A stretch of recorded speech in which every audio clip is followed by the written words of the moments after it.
తండ్రి కుమార పరిశుద్ధాత్మ దేవునికి వందనాలు స్తోత్రాలు చెల్లించుకుంటూ ఈ దినమందు పుట్టిన దినంలో వివాహ దినం జరుపుతున్న బిడ్డలను కూడా దేవుడి విశేషంగా దీవించాలని ప్రార్థన చేస్తూ మేము ఈ దినాన్ని ఈ వాక్యాన్ని మీకు అందిస్తున్నాం. దేవుడి దినమందు ఒక మాట తెలియజేస్తున్నాడు. సీమోను పేతురుతో అంటున్నాడు, సీమోను పేతురు, వీరికంటే నీవు నన్ను ఎక్కువగా ప్రేమించుచున్నావా అని అడుగుతున్నాడు. యోహాను సువార్త 20:15 వీరికంటే నన్ను ఎక్కువగా ప్రేమించుచున్నావా అని మనల్ని అడిగితే మనం ఏం చెప్తాం? మిగిలిన శిష్యుల కంటే నీవు నన్ను ఎక్కువగా ప్రేమిస్తున్నావా అని అడుగుతున్నాడు యేసు ప్రభువారు. మనం అడిగితే మనం ఏం చెప్పగలం? సీమోను పేతురు అంటున్నాడు, ప్రేమించున్నాను ప్రభువా, ప్రేమించున్నాను ప్రభువా, ప్రేమించున్నాను ప్రభువా అని మమ్మారు తెలియజేశాడు. అందుకే సీమోను పేతురికి నా సంఘము కాయము, నా సంఘం మేపుము, నా సంఘము కట్టుము అన్నాడు దేవుడు. మనకు కూడా అంతటి భారం ఇస్తాడు దేవుడు. ఆయనను బహుగా ప్రేమించిన వారికి ఆయన ఏదో ఒక ఆశీర్వాదం ఇచ్చి వారి కొరకు వారిని దేవుని మహిమార్థమై నిలబెట్టుకుంటాడు. మనల్ని కూడా ఈ సీమోను పేతురు వల్లే బహుగా మనము కూడా ప్రేమించినప్పుడు దేవుణ్ణి మనకు కూడా ఏదో ఒక బాధ్యత అప్పచెప్తూ ఉంటాడు దేవుడు.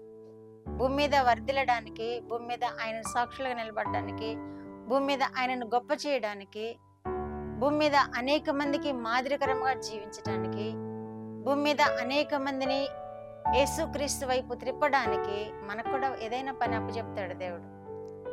కనుక ఈ దినమందు నిన్ను దేవుడు ఆ మాట అంటుంటే నువ్వు చెప్పగలుగుతున్నదే మాట ఏంటి? వీరికంటే నీవు నన్ను ఎక్కువగా ప్రేమించుచున్నావా అని అడిగితే మనం ఏం చెప్తాం? చెప్పగలిగి ఉండాలి. పేతురు వల్లే మనం కూడా నేను ప్రేమించుచున్నాను ప్రభువా అని చెప్పగలిగి ఉండాలి. దేవునికి ఇష్టమైన బిడ్డగా అక్కడ పేతురు నిలబడ్డాడు.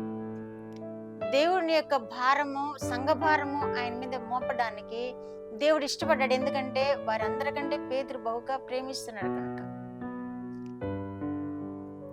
పేతురు యేసు ప్రభు వారిని బహుగా ప్రేమించడాన్ని బట్టి సంఘం యొక్క బాధ్యత ఇచ్చాడు దేవుడు. ఆయన బిడ్డలను కాచే బాధ్యత ఇచ్చాడు, ఆయన బిడ్డలను మేపే బాధ్యత ఇచ్చాడు, ఆయన బిడ్డలను పరలోక రాజ్య వారసులంగా చేసే బాధ్యత ఇచ్చాడు. మనము కూడా పేతురు వల్లే దేవుణ్ణి బహుగా ప్రేమిద్దాము. మనము కూడా దేవుని యొక్క బాధ్యతలో మనము కూడా పాలివారం అవుదాము. దేవుడిచ్చినటువంటి ఆశీర్వాదాలతో మనము కూడా అనేక మందిని దేవుని వైపుకు నడిపిద్దాం. యేసు ప్రభు వారు అంటుంటే పేతురు అంటున్నాడు, నీవే ఎరుగుదువు కదా ప్రభువా అంటున్నాడు. ఎందుకని? దేవుడు మన హృదయాలను ఎరిగిన దేవుడు, మన హృదయాల్లో ఏముందో ఎరిగిన దేవుడు కనుక పేతురు అంటున్నాడు, నీవే ఎరుగుదువు కదా ప్రభువా, నేను ఎలా నిన్ను ప్రేమిస్తున్నాను, నేను ఎలా నిన్ను హత్తుకొని జీవిస్తున్నానో నీవు ఎరుగుదువు కదా ప్రభువా అని సమాధానం చెప్పగలుగుతున్నాడు. మనము కూడా ఆ సమాధానం చెప్పగలగాలి. మనము నన్ను ప్రేమిస్తున్నావా అని అడిగినప్పుడు మనం ఏదేదేదో మాటలు దాటేయకూడదు. పేతురు వల్లే నీవు ఎరుగుదువు కదా ప్రభువా అని మనము కూడా అనగలిగినప్పుడు దేవుడు మనల్ని కూడా బహుగా ఆశీర్వదిస్తాడు, బహుగా దీవిస్తాడు. ఆయన కొరకు పనిచేసే వారినిగా మనల్ని ఏర్పాటు చేసుకుంటాడు. ప్రార్థన. మా దేవా, మీరు ఇచ్చిన వాక్యం కొరకు వందనాలు. పేతురు వల్లే మేము కూడా మిమ్మల్ని బహుగా ప్రేమించి మీ దీవెనలు పొందుకునే వారినిగా చేయమని యేసుక్రీస్తు వారి పేరిట మనల్ని మీ పాదం మీద వేడుకుంటున్నాను పరమ తండ్రి. ఆమేన్.